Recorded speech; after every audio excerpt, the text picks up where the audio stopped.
Nidhi Jain, and guys, again we are up with a series. So this series will be of 3 parts.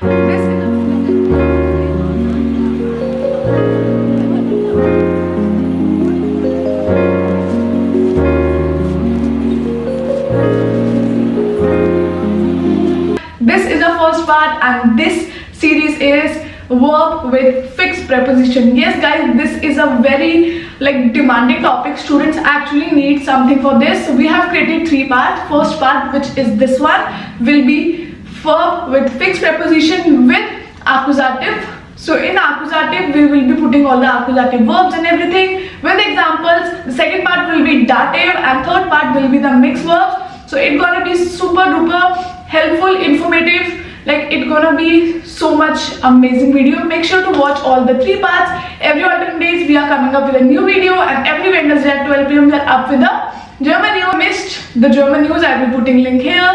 And please, if you are new on my channel, then please guys do subscribe German Gyan, because we are doing a lot of struggle, a lot of hard work to be very active on the pages on German Gyan Instagram page. We are ultimately very much live, so make sure to subscribe and follow German Gyan. And guys, if you are watching me for the very first time, then my name is Nidhi Jain. I am a CEO and the founder of German Gyan. German Gyan provides you online and offline classes. We do provide teacher training program, exam preparation, brush up classes, module practice, whatever you can think around German Gyan is a one-stop solution. So make sure to subscribe German Gyan. Make sure to keep learning German with German Gyan. For what we are wasting the time, let's start the video.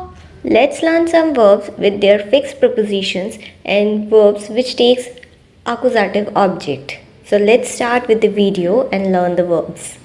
The first verb is sich erinnern, and the preposition which is fixed with this verb is an. It means to remember something. And an example of this verb can be Ich erinnere mich an den Urlaub, means I remember the vacation. Second verb is denken, and the preposition is again an. It means to think of or to think about. For example, denkst du an deine Eltern, means are you thinking about your parents.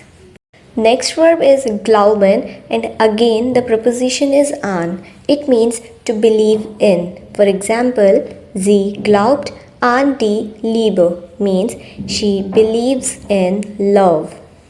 Next verb is sich freuen, and this time this preposition is auf.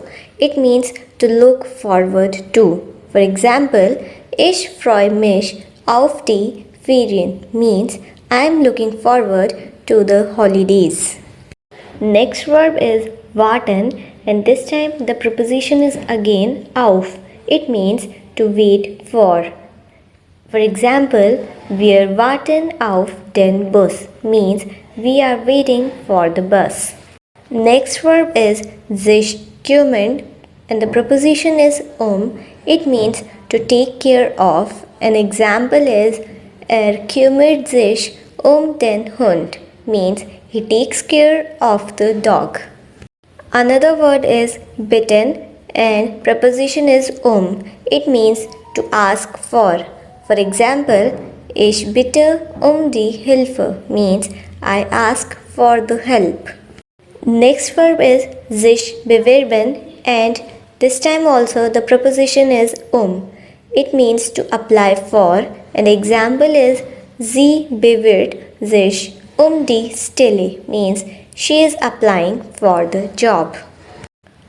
Sich verlieben, and the preposition is in. It means to fall in love with. For example, hat sich in das Mädchen verliebt, means he fell in love with the girl.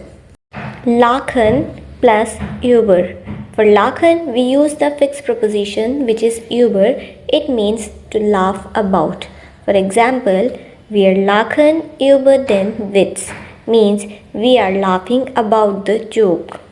Next verb is nachdenken, and preposition is über. It means to think about. For example, ich denke über das Problem nach. For example, I am thinking about the problem.